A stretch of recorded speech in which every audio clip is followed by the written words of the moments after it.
Guys, welcome my YouTube channel. तो हमने exercise 7.2 के 2 क्वेश्चन को कंप्लीट कर लिया। आज की इस वीडियो में हम क्वेश्चन नंबर 3 को कवर करेंगे। तो देखिए इसके अंदर हमें क्या बोला गया है।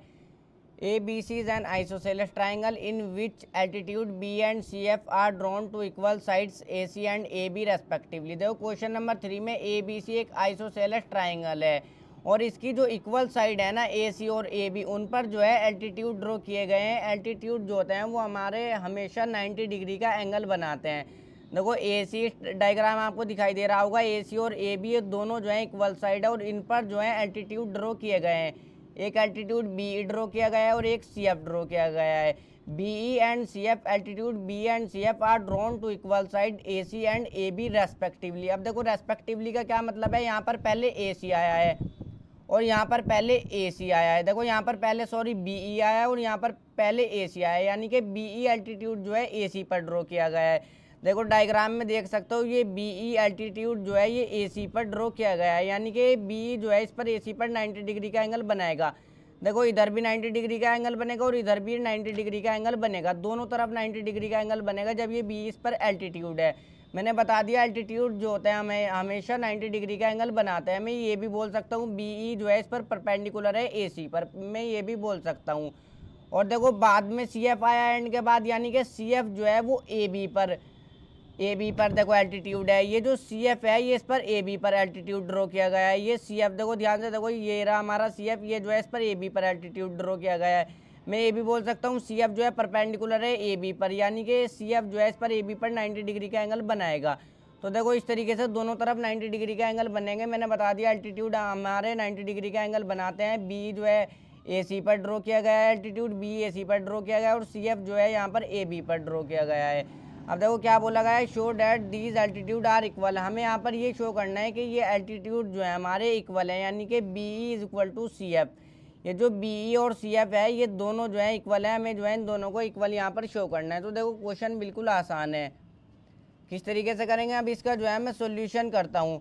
अब इसका सोल्यूशन मैं किस तरीके से करूँगा, मैं जो यहाँ पर दो ट्राइंगल ले लूँगा और फिर उनको कॉन्ग्रुएंट कर दूंगा। फिर ये दोनों साइड जो है सिप्लिसिटी रूल से इक्वल हो जाएगी। देखो कौन कौन से ट्राइंगल लूँगा मैं, इन ट्राइंगल एक तो मैं ले लूँगा A E B, in triangle A E B and triangle दूसरा वाला मैं कौन सा लूँगा, एक मैंने ले लिया ए ई बी और दूसरा वाला मैं ले लूँगा ए एफ सी, एक मैं ले लूँगा ए एफ सी। देखो इसके नीचे जो है कर लेना, एक मैंने ले लिया ए ई बी और एक मैं ले लूँगा ए एफ सी। अब मैं इसको जो है करूँगा देखो कॉन्ग्रुएंट।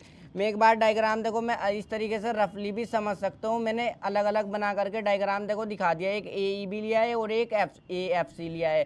देखो ए एफ सी इस तरीके से बना हुआ है और ए ई बी इस तरीके से बना हुआ है। मैं इन दोनों को कॉन्ग्रुएंट करूँगा। यहाँ पर देखो ध्यान से ए ई बी भी 90 डिग्री का है हमारा, यानी कि ये वाला भी 90 डिग्री का है। एंगल ए ई बी हमारा 90 डिग्री का और एंगल ए एफ सी भी 90 डिग्री का है, यानी कि इस वाले ट्राइंगल का ये वाला एंगल जो है ए ई बी भी देखो 90 डिग्री का है और ए एफ सी ये वाला भी 90 डिग्री का है।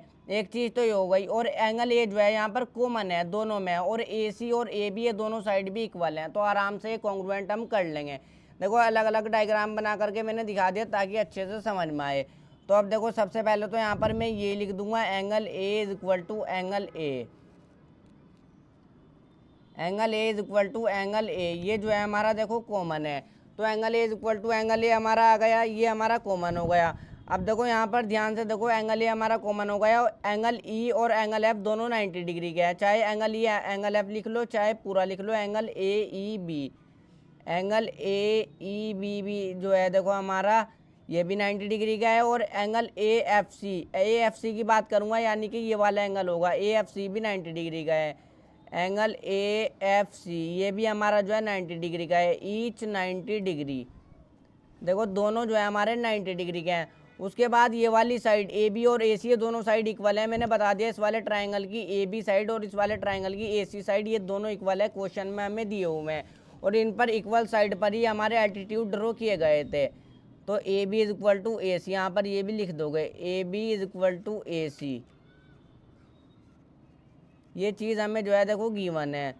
अब देखो दोनों ट्राइंगल के यहाँ पर दो कोरस्पॉन्डिंग एंगल इक्वल है और एक कोरस्पॉन्डिंग साइड इक्वल है, तो एंगल साइड रूल से जो है कॉन्ग्रुएंट हो जाएंगे दोनों triangle. Triangle A E B जो है हमारा कॉन्ग्रुएंट हो जाएगा ट्राइंगल ए एफ सी के। AFC के। और कौन से वाले रूल से? बाय एंगल एंगल, देखो पहले एंगल आया है, फिर एंगल आया है, फिर साइड आई है, angle angle side rule, bye angle angle side rule. तो एंगल एंगल साइड रूल से दोनों ट्राइंगल कॉन्ग्रुएंट हो जाएंगे। अब देखो मेन, जब ये दोनों ट्राइंगल कॉन्ग्रुएंट हो गए, हमें बी और CF इन दोनों को इक्वल करना है। जो हमारे एल्टीट्यूड है ना, उनको हमें यहाँ पर इक्वल शो करना है। देखो show that altitude are equal, तो बी और CF इन दोनों को हमें यहाँ पर इक्वल शो करना है। तो ये दोनों जो है CP/CT रूल से इक्वल हो जाएंगे। बी की कोरस्पॉन्डिंग साइड वैसे भी CF है, तो कोरस्पॉन्डिंग साइड जो है CP/CT रूल से इक्वल हो जाती है। जब देखो बी, यहाँ पर भी बता देता हूँ, बी की कोरस्पॉन्डिंग साइड CF है, तो यहाँ पर क्या लिख दोगे? BE is equal to CF, और रीजन में क्या आ जाएगा? CP/CT। CP/CT रूल से दोनों ट्राइंगल, ये दोनों साइड इक्वल हो जाएंगी।